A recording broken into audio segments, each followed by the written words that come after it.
எளிமையாக சொல்லலாம், இந்த வெற்றியும் மூன்றெழுத்து, தோல்வியும் மூன்றெழுத்து, தீர்ப்பு சொல்ல போகிற லியோனியும் மூன்றெழுத்து.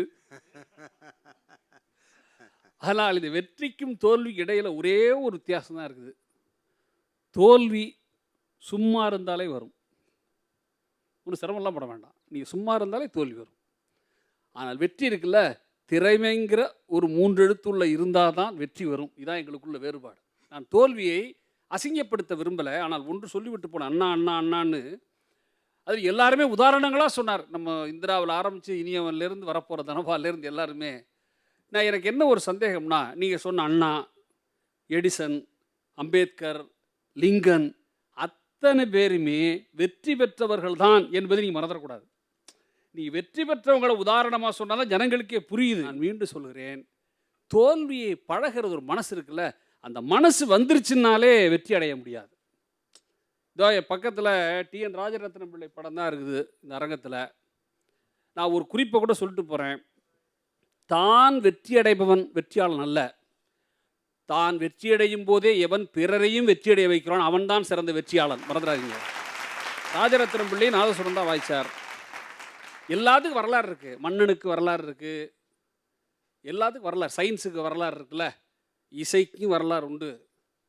இன்று இவர் கையில் பிடித்திருக்கிற நாதஸ்வரம் இருக்கே, அதுக்கு பேர் பாரின்னு பேர். ஒரு காலத்தில் இந்த நாதஸ்வரம் வெறும் திமிரியாக இருந்த காலம் உண்டு. இத்தினூன்று இருக்கும், வாசிக்கவே கஷ்டம். ராஜரத்னம் பிள்ளை இந்த வாசிப்பதற்கு இவ்வளவு கஷ்டப்படுறாங்களே என்று புரிந்து கொண்டு தன் இசை மேதமையை பயன்படுத்தி இவ்வளோன்ற அந்த நாதஸ்வரத்தை நீளமுள்ள பாரியாக மாற்றி வாசிக்க தொடங்கிய பிறகுதான் நாதஸ்வர கலை எளிதாக மாறியது என்பதை நீங்கள் தயவுசெய்து மனசில் வச்சுக்கோங்க. தோல்வியை சந்திக்காத ஒரு மகா கலைஞன் சிவாஜி, மறந்துடக்கூடாது. தோல்வியிலிருந்து அவர் பழகலை. முதல் ஷாட்டு சக்ஸஸ் தான் பராசக்தியினுடைய ஷாட்டு. சாகிற வரைக்கும் நடித்தார்ல. சிவாஜி கணேசன் வெற்றியை கூட அர்ப்பணிப்போடு கொண்டாடினார். நல்லா ஞாபகம் வச்சுங்க. நான் மீண்டும் சொல்லிட்டு போகிறேன் நண்பர்களே, வெற்றி பெற்றவர்களை கவனியுங்கள், நான் வெற்றி பெற முடியும். லியோனி பேசுகிறாரு அப்படின்னா நாங்கள் பக்கத்தில் உட்காந்து சிரிச்சுக்கிட்டு இருக்கோம். எதுனா வேணும்னா நான் ரசிக்கிறோம். என்னை ஒரு விஷயத்தை எப்படி லியோனி சொல்கிறார் பார் என்று ரசிக்கிறோம்ல. இப்போது கூட சொல்கிறேன் நண்பர்களே, வெற்றியடைய வேண்டும் என்று நீங்கள் ஆசைப்பட்டால் வென்றவர்களை கவனிக்க வேண்டும் என்பதை தயவுசெய்து மனசில் வச்சுக்கோங்க. எனக்கு சிறந்த உதாரணம் சிவாஜி. ஓய்வு பெறுகிறார் நடிப்பிலிருந்து, வீட்டில் சந்தோஷமாக இருக்கார். பட வாய்ப்புகள்லாம் குறைஞ்சி போச்சு. மலையாளத்தில் கெஸ்ட் ரோல் பண்ணணும் சிவாஜி. கூப்பிட வர்றாரு டைரக்டரும். அந்த கதைவசனம் எழுதினவன் சுள்ளிக்காடுன்னு பேர், மலையாள ரைட்டர். அவனு வர்றாங்க பார்க்குறது சிவாஜியை. பார்த்தாலும் பேசிகிட்டு இருக்காங்க.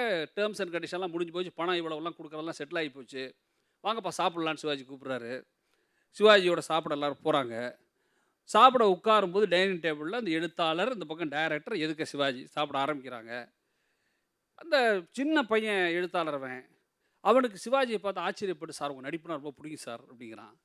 என்ன படம் நீ பார்த்துருக்க, உனக்கு பிடிக்கும், நீ மலையாளியாச்சே அப்படிங்கிறாரு. சார் மலையாளத்திலே வீரபாண்ட கட்டம் அப்படி சக்க போட்டுச்சு சார் அப்படிங்கிறான் அந்த பையன்.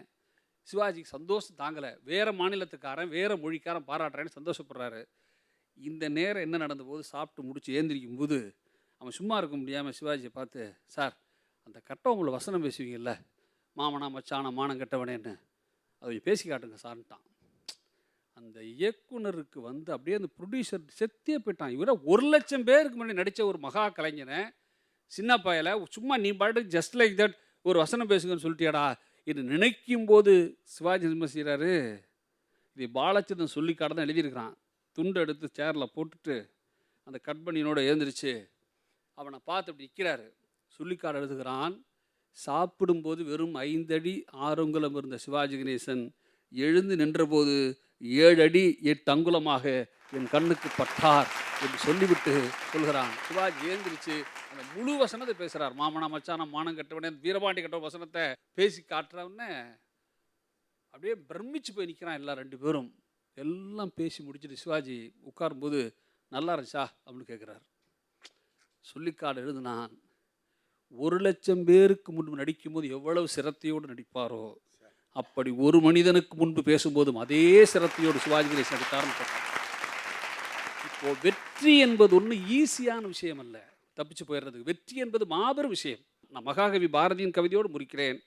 இந்த வெற்றி வேணும், வெற்றி ஆசைங்கிற வரிய பாரதி கனவு மெய்ப்பட வேண்டும் சொன்னான். நடுவர்களே, கனவு மெய்ப்பட வேண்டும் என்பது பாரதியினுடைய அற்புதமான வரி.